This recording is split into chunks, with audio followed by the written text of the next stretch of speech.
Eating a packet of biscuits is not going to help change the situation.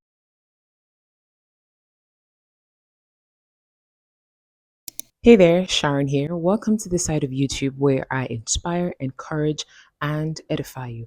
I am a fasting coach, have been a fasting coach for 2 years and counting.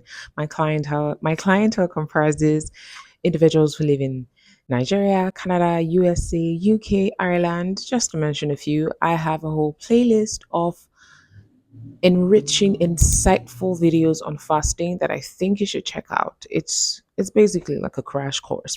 I've been a fasting coach for 2 years and counting, and before that, I was a food addict. Many people do not realize that you can be addicted to food.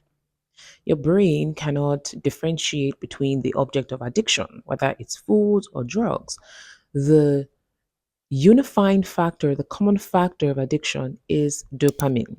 Dopamine is that happy hormone, the feel good hormone, the hormone that is released or secreted in your brain when there is a feeling of a high, when you engage in pleasurable activities like shopping, sex, partying, smoking, and anything that brings you happiness or pleasure in general. Have you ever, after eating a plate of rice and stew on a Sunday afternoon after church, go back to the pot for a second round and a third round? It's because you're addicted to food. And even when your stomach is full, you eat to the point of what I would say no return until you're too tired, too bloated, and you just want to sleep. When you engage in stress eating and emotional eating, of course, it's for a various number of reasons. However, if you are serious about losing weight, you will exercise restraint and self control.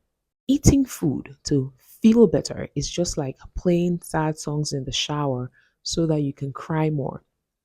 This may seem too logical to some people, but if you truly, truly want to lose weight, you have to be conscious of these things. You have to be deliberate about these things. Weight loss is not the end goal. Keeping the weight off forever and living a healthy life is the main goal.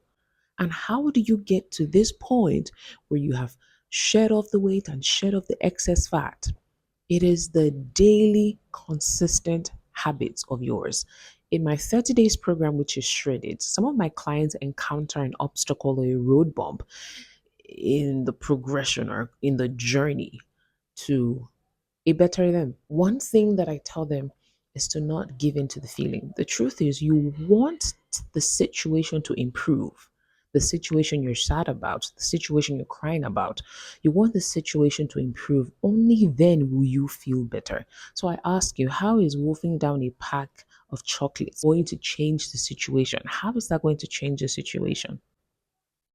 Or you say you want to feel better, eating in that time, in that moment, may make you feel better, but guess what? It comes with its own extra baggage.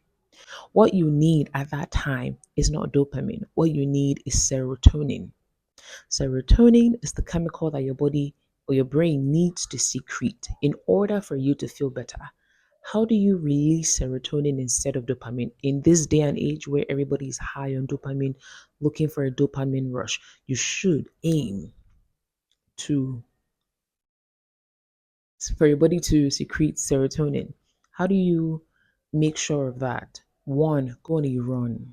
Yeah, you have to go on a run. You have to engage in a meaningful activity, not an activity that will take you 5 steps back. You could declutter your wardrobe. Decluttering your wardrobe helps you to make sense of what is going on in your immediate environment. It may even spur you to give some items, some clothing items out. It may spur you to revamp your wardrobe or take notice of the things that you let slip. Another way you can maneuver this situation is to go out for some sunlight, talk with a friend. You have to be deliberate here. Eating a packet of biscuits is not going to help change the situation. And another thing that you're guilty of doing that takes you 5 steps backward after making 10 steps ahead is rewarding yourself with food. Eating is such an ingrained part of our culture as human beings. You got a promotion at work, you want to eat, you want to celebrate. Somebody just gave birth in your family, you want to eat, you want to celebrate. You just got promoted at work, you want to celebrate. You passed that exam, you're going out for drinks with your girls. How about edifying rich ways to reward yourself that does not include food?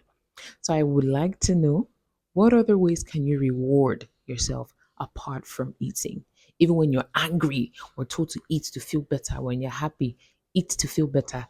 How about just going to the beach, for instance? And guess what? Even while you're at the beach, you're going to burn some extra calories. Many people may interpret this as an unhealthy relationship with food, but in my opinion and in my experience as a fasting coach, it is not. It is actually repairing your relationship with food and showing you other ways to deal with your emotions and not hide behind or mask your emotions, hide behind food as succor and comfort. So, if you truly are serious about shedding the weight off, you need to implement these two tips that I have just related to you.